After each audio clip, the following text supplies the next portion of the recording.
On today's show, we're joined by John Barrowman and his dogs, Lewis and Tegan. And at 10:35, dog lover John Barrowman drops in with his dogs, Lewis and Tegan. Now, rescue animals don't discriminate, do they, between rich and poor, famous or obscure? All they want is the home that's right for them. But a bit of celebrity does go a long way in raising the profile of the plight of rescue animals. Will you please welcome now a well-known face on British television, John Barrowman, and his dogs, Tegan and Lewis. Hello. Do you know, I never expected you to be the kind of guy who would have dogs all the time because you travel so much. You know, your lifestyle, it seems to me, says no dogs, no animals. No, well, I mean, contrary to what people think, dogs can travel with you nowadays.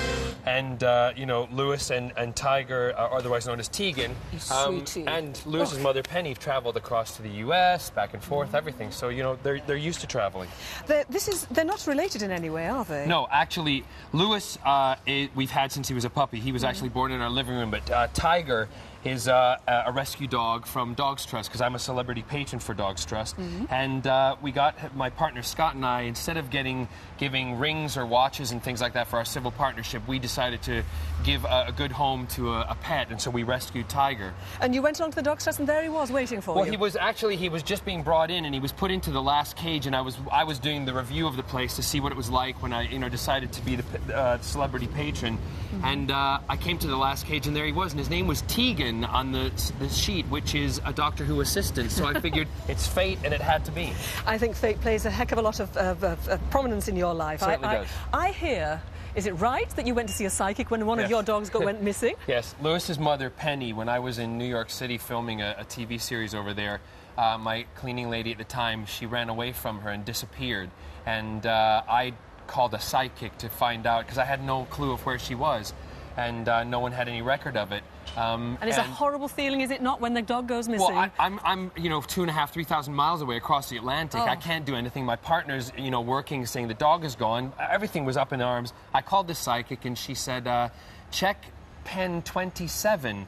Cage 27. So I rang Battersea Dogs Home, and there she was in cage 27. Well, I do believe. No, seriously, I am totally not making this up. It's completely, that was what happened. And my partner Scott said, "You're ridiculous. It's not. She's never going to be there." And she was. And Battersea Dogs Home took care of her till it was time for someone to come and pick her up. So it was. It's fate. Fate, absolutely. Now tell me a little bit about the Dogs Trust. We both of us know a bit about the Dogs Trust and how good it is. But how did you get involved with it? Basically, I was asked because I'm a dog lover, and I figured that, you know, one of the things that I believe in, obviously their motto is a dog is for life, not for Christmas. But like any dog's home that rehouses animals, Dogs Trust, Battersea Dogs Home, wherever it may be, there are animals in there that if you have love in your home and have a space for a new love in your home, or you have love to give, if you adopt one of these dogs that needs rehomed, you don't understand the amount of love you're going to be given back. Yes. And it's unconditional. This is the thing. A lot of people say that we are just basically transferring our feelings onto the dogs. But in fact, I think the dogs that come out of rescue homes do show their appreciation. Oh, they do. In a way that others perhaps don't. Absolutely. And I mean, Tiger obviously being a little nervous when I brought him here today because he is a rehomed dog, you know, biting my pant leg to see that I wasn't going to leave him anywhere. But even when I come home from work, when they're on set with me, when I walk into my trailer, it calms you. I mean, these dogs they're so calming, particularly rescue dogs, because they so appreciate the life and you know, the new life that you're giving them. And you don't care too who's obviously about hairs being dropped on you and kind of slobber being all over you. You know what? There's nothing wrong with being slobbered on. I'm telling you, it's absolutely wonderful when you get nice big sloppy kisses from a dog. I know. So how do you walk them? How do you manage to look after them? I mean, you're so busy. Well, the great thing, these dogs are with me on Torchwood, and when I'm also, you know, filming Doctor Who, and in the trailer, the transport boys, some of the technicians, my driver Sean, he takes care of them, so they have an extended family. and everyone on set, all the cast, they all know the dogs. And, you know, I wouldn't be surprised if one day they make an appearance. They're probably the only dogs that, except K9, that have been on the TARDIS. Aren't they cute, though? They look like brother and sister. I do, yeah. Now Battersea has lots of dogs here. I Yeah. mean, I don't know whether you know anyone out there who wants a pet, because they're all here. Well, I mean, I know that they move on quite quickly, but still, today, there are piles of them out. Yeah, no, there are tons of dogs. And again, it's...